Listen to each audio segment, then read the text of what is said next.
5, we increased our guidance counselor. EPS is now it was 0.8, it's now a full-time position. We also increased stipends for homelessness for each guidance counselor in each school, and as well as 3 504 coordinators, which is instead of having one person do the whole district, the guidance counselors will do them for their own schools.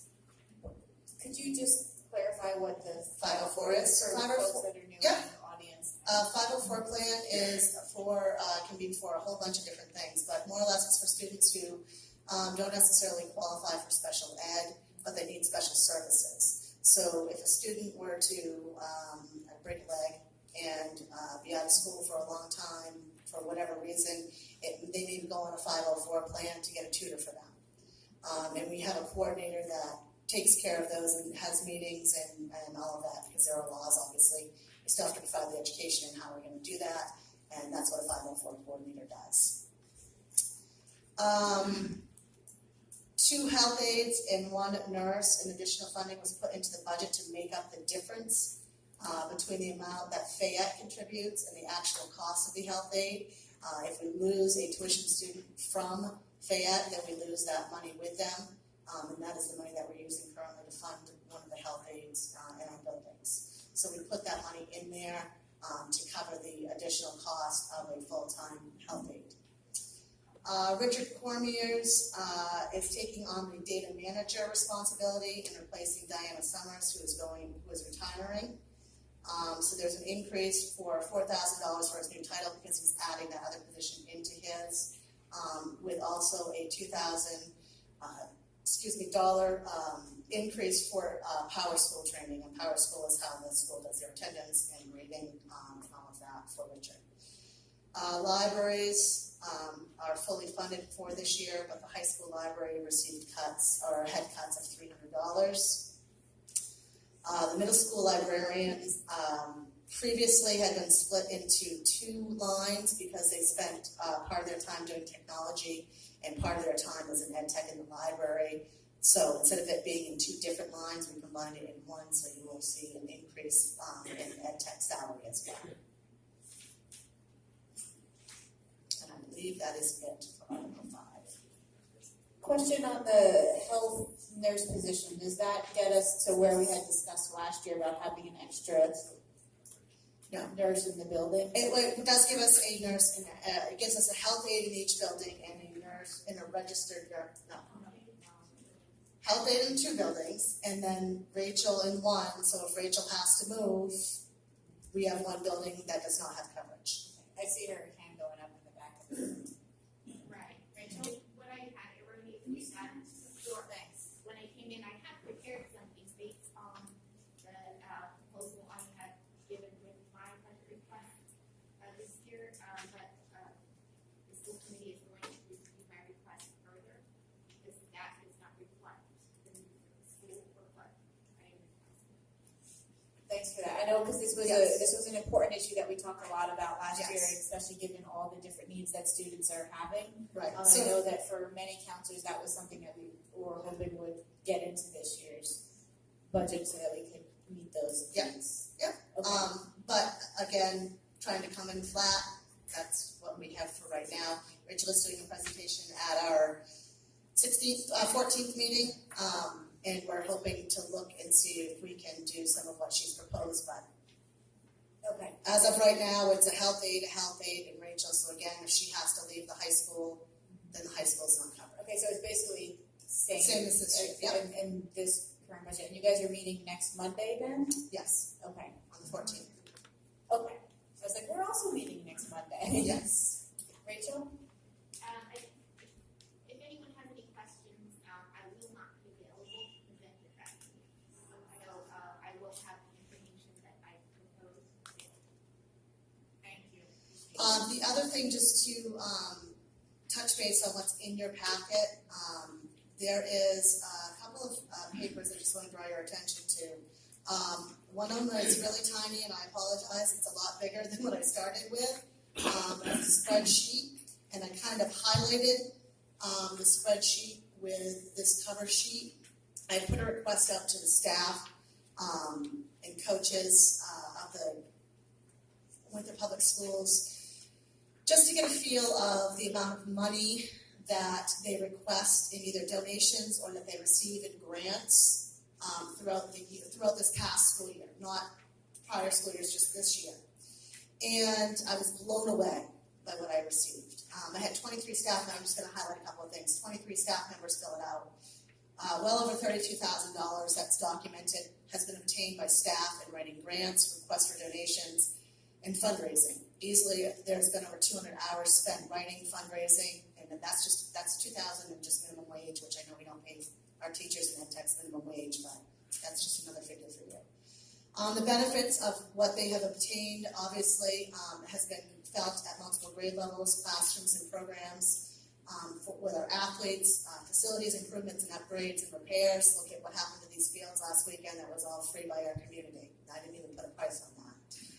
Equipment and supplies, books, extracurricular programs, special occasions that happen in classrooms, and materials that are needed for lessons and updates for out-of-date materials. One of the questions that I asked them is what were some things that the staff would like the town council to know. And that's your last column, that's over the spreadsheet. More or less people do this obviously for the kids, and because their budgets have been cut so drastically. The other thing that I had several teachers email me, and I made reference on the last row, was that this doesn't include the money that I pay out of my own pocket. If there's a special thing and the kid's going away, it's not like a teacher to throw a party for them or whatever else, and they're spending money on that. They're spending money on a cool science experiment that they saw on YouTube that they want to do with their class. So I told them not to bother to fill this sheet out necessarily because they said, I have no idea how much I spend. I just know when my classroom needs it, I go out and get it. But I had 7 different teachers, I think, or staff members, email me that. They did that as well, but they didn't feel comfortable necessarily filling it out because they did not get a grant or a specific donation for that. That's good information. We know how much that they do dig in and contribute. And just the one last thing is we've had this up on, it was a suggestion that came forth by or through some of our joint meetings about putting a volunteer list out on our website to the town. Of some things that we would love to have volunteers come to do, and we have gotten 0 response. Besides our normal volunteers, don't get me wrong. We have people who are volunteering all the time. But for some of these specific things, Gary has not had anyone contact him to help out with those. I have 2 questions. Questions, Andy? Okay, well, we're kind of all just moving right through this quickly, Yeah. for time constraint reasons. I didn't hear any assurance that that special ed coaching position would be restored, the one you lost. We So, can't. we have a unified basketball team that is in our regular. I know all that. What I asked specifically is, I just clarify for you that in our Article 4, that position's still in there. The special Olympics coach wants to be moved from Article 4 to Article 2. And that move did not happen. okay, will it happen? We will put it on our list, and we are not authorized to make that decision this second. So we'll put it on the list, we'll go back to the budget, and we will work out. So we'll report back to you after we talk with the superintendent and the A team, have a conversation about whether that can go back into the budget, and if it come out or not, that's not anything that Janet or I or Meg Can speak to. Okay, It's on the board's list, it's on my list, it's on Janet's list, and I wrote it down. that's a long-standing program, and in the light of the money that's We're not here to. actually, if you're not here to what? I said I understand that we're not here tonight to just start adding things in to our budget, it has to go through that process. Okay. Just so you know, I started at coaching position, and I was the founder of it. Joel was the first coach, many years ago, and I don't expect to see this disappear or get lost in the paperwork somewhere. Absolutely. Okay? And if that's what happened, then it will go back in, but Yeah, and then put it back in. And then the other question was, and forgive me for this, but I was recently at the library, and they told me that there's and I've forgotten the name of the program, but Minerva, right, and they told me that they are funding the Minerva program and the school's taking full advantage of it.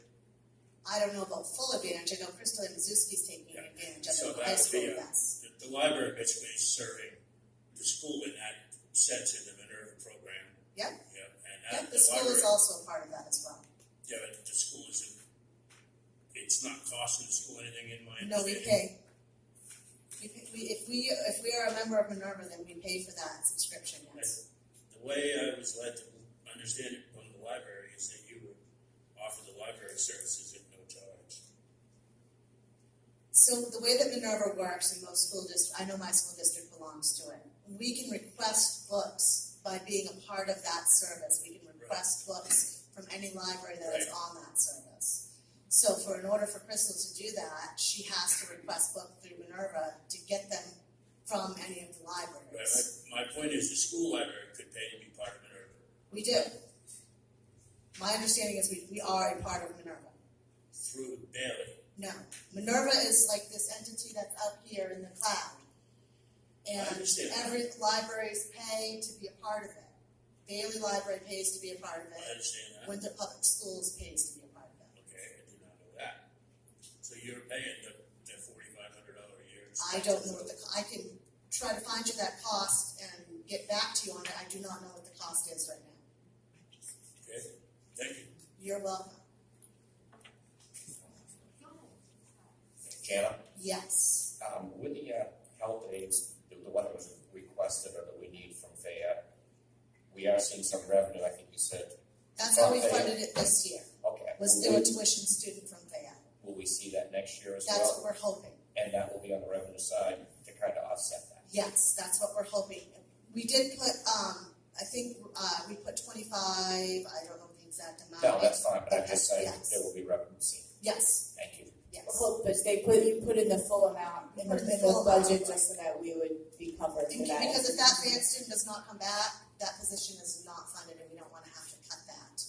We wanna make sure we have that placeholder in there. Any other questions on 4 or 5 for Jen at this point? Thank you. Thank you.